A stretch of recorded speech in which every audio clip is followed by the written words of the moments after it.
Hello viewers, আমার হবিস channel আপনাদেরকে স্বাগত জানাই।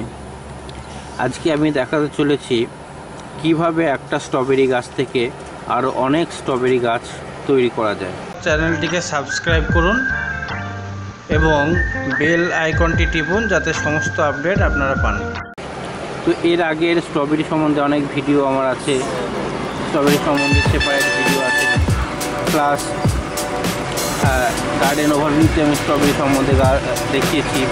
তো আজকে দেখাবো একটা স্ট্রবেরি গাছ থেকে আমি কতগুলো করেছি। দেখুন, এই যে মূল স্ট্রবেরি গাছ যেটা ছিল ভিডিওতে দেখবেন ফল ধরেছিল। তো যাই হোক, এটা হচ্ছে মূল সেই স্ট্রবেরি গাছ। এই গাছটা এখন মারা গিয়েছে, আবার এই গাছটা হবে। এই গাছটা কোনো সময় মারা যায় না, আবার নতুন করে ওখান থেকে বেড়াবে। তো এই গাছ থেকে স্ট্রবেরি গাছের একটাই গুণ হচ্ছে এইরকম, দেখুন শুট বের করে, এরকম শোর টাইপের বের করে স্ট্রবেরি গাছ। দেখাচ্ছি আপনাদেরকে, এই যে দেখুন, একটি স্ট্রবেরি গাছ ছোট্ট একটি আমার প্লাস্টিকের কাপে আছে, কিন্তু এখান থেকে আরেকটি শোর বেরিয়েছে। এই শোরটি যখন মাটি স্পর্শ করবে তখন এখান থেকে শিকড় বেরাবে, বা এর পরবর্তীকালে এখান থেকেও শিকড় বেরিয়ে আর একটি গাছ তৈরি হয়ে যাবে। তো এইভাবে একটি গাছ থেকে আলাদা করতে করতে করতে আমি আজকে কতগুলো স্ট্রবেরি গাছ তৈরি করেছি দেখুন। প্রায় 30 থেকে 35টা গাছ আমি তৈরি করে ফেলেছি। এখানেই তো 10টা আছে, এখানে প্রায় 20 থেকে 25টা গাছ আছে, অর্থাৎ 30-40টা গাছ আমি একটা গাছ থেকে তৈরি করে ফেলেছি।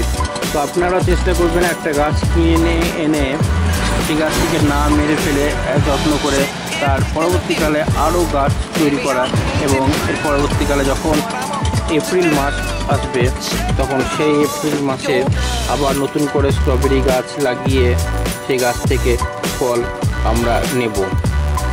তো এই গাছের পরিচর্যা সম্বন্ধে আমি একটু আপনাদেরকে বলে দিই। এই যে গাছটিকে দেখছেন, গাছের মাটি একদম নরম মাটি আছে। গাছটিতে জল খুবই অল্প পরিমাণ লাগে, বেশি পরিমাণ জল দিলে গাছের পাতা নষ্ট হয়ে যায়। পাতাতে যদি জল ধরে তাহলে সে পাতা একদম তাড়াতাড়ি মারা যাবে। তো পাতাতে যাতে জল না ধরে তার জন্য উঁচু করে রাখতে হবে এবং নিচের দিকে অল্প পরিমাণ জল দিতে হবে, এবং প্রচণ্ড সূর্যের তাতে এই গাছটিকে রাখতে হবে, তাহলে এই গাছটি সুন্দর গ্রোথ করবে। এই গাছটি এবছর অনেক ফল দেবে আশা করি। তো আমি এর পরবর্তীকালে যখন এপ্রিল মাসে ভিডিও করব এবং গাছগুলো লাগাবো তখন অবশ্যই ভিডিও করে আপনাদেরকে জানাবো যে কীভাবে স্ট্রবেরি গাছ লাগানো যায় এবং তার পরিচর্যা করতে হয় এবং অনেক ফল নিতে হয়।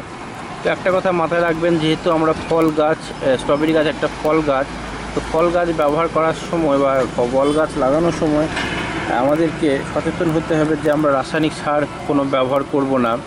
তো এটাই আমরা যতদূর পারবো জৈব সার, কম্পোস্ট সার এগুলো ব্যবহার করবো, যাতে কোনো রকম আমাদের এই ফল খেলে শরীরে কোনো ক্ষতি হয় না। তো এই ভিডিওটি কেমন লাগলো আমাকে লাইক, কমেন্ট, শেয়ার করে জানাবেন, এবং যদি কোনো রকম সমস্যা থাকে বা আমি কোনো ভুল তথ্য দিয়ে থাকি তাহলে ক্ষমা করবেন এবং আমাকে জানাবেন যে এই তথ্যটা ভুল। তো যাই হোক, আমি স্ট্রবেরি গাছের এই ভিডিওটা এখানে শেষ করছি। এর পরবর্তীকালে এপ্রিল মাসে আবার স্ট্রবেরি গাছের ভিডিও করব এবং আপনাদের সঙ্গে শেয়ার করব। তো আমার এই স্ট্রবেরি গাছের ভিডিওটি কেমন লাগলো আপনারা লাইক, কমেন্ট, শেয়ার করে জানাবেন, এবং আমার চ্যানেলটিকে সাবস্ক্রাইব করবেন এবং অন্যজনকে সাবস্ক্রাইব করার জন্য পরামর্শ দেবেন। ধন্যবাদ।